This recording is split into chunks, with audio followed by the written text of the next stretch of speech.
Petar Mitrovic, 40 ans, photographe et je viens de Croatie. C'est bien manger et manger sainement. Formation professionnelle de base, je suis employé de commerce. J'ai commencé par ce métier-là. Ensuite, je suis parti à la police judiciaire, ici à Genève. Et j'ai quitté ça parce que depuis plus gamin, j'étais très attiré par la photo et l'image. Et je me suis concentré là-dedans. Je suis autodidacte en fait. J'ai pas fait de formation de photographe, ça s'est fait sur le tas depuis 20 ans. La Mater Foundation, j'ai découvert via Walter, qui a été élu en même temps que moi, personnalité suisse romande en 2020. Et puis je me suis en fait intéressé aux autres profils qui étaient édités dans le temps. Et j'ai trouvé intéressant son parcours ainsi que sa vision de la cuisine et puis son approche des gens dans le besoin. C'est comme ça que je l'ai connu, on a pris contact et puis voilà. Je trouve que c'est important.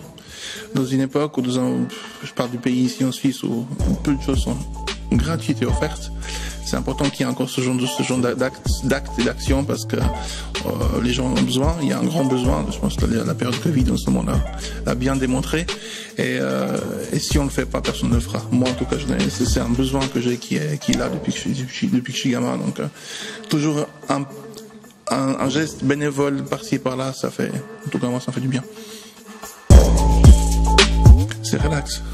Il n'est pas du tout stress. J'imaginais un chef en cuisine qui hurle dans tous les sens. En fait, non, il a préparé son truc il y a 2 semaines. Il vient, il déballe, il exécute. Il a une approche de la cuisine qui est très relaxe. J'aime bien. J'ai appris qu'il y avait beaucoup de personnes, bien plus que ce que je pensais qui étaient dans le besoin. C'est quelque chose qui m'avait choqué parce que on a un peu l'idée de la Suisse, un pays riche où on n'a pas ce genre de problème là. On en a, mais je pensais pas à ce point-là. Et les gens en fait ils ont des histoires et puis j'ai échangé avec 2-3 personnes que j'ai photographiées sur leur histoire personnelle et puis on se rend compte que ça peut aller très très vite. La dégringolade de haut jusqu'en bas elle est rapide. Une anecdote.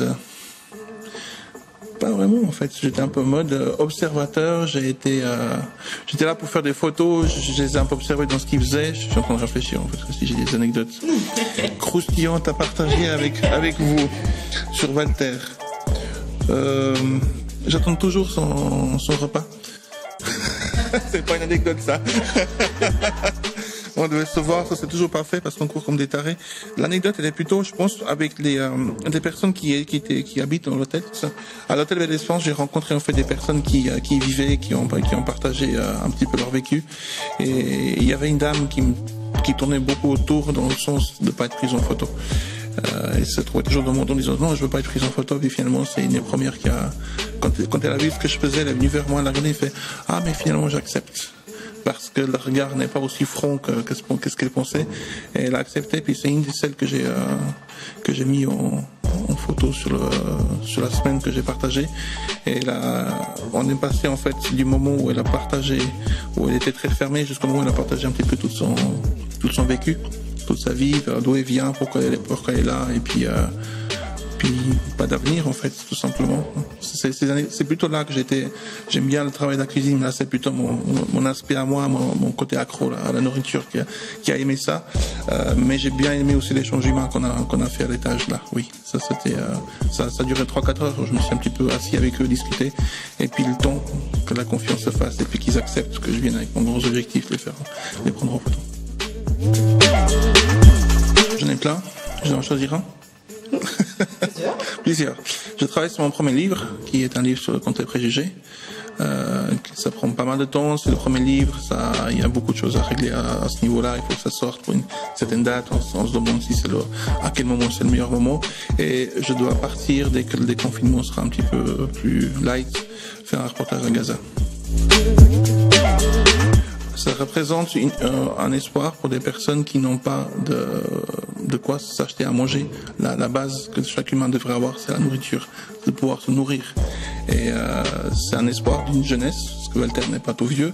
C'est bien d'avoir des gens qui sont jeunes pour moi, qui ont encore cette envie, cette volonté d'aider le prochain. Et puis pour moi, ça devrait dépasser les frontières de Genève. Ça devrait pas être un espoir que pour Genève. Ça devrait être un espoir pour tout court, pour n'importe où, dans n'importe quelle partie du monde.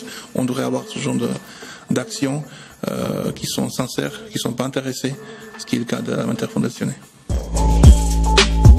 Pourquoi c'est important? Parce qu'il n'y en a pas des masses, des gens comme ça. Et c'est compliqué. On a eu 2-3 associations que j'ai suivies quand j'étais plus jeune sur Lausanne, qui ont complètement disparu par manque de moyens, parce que les gens n'y croyaient plus, tout simplement. C'est important, d'autant plus aujourd'hui, parce que les gens sont de plus en plus dans le besoin. Il y en a de plus en plus. Puis ceux, ils sont pas là. On court pour un petit peu vers la catastrophe.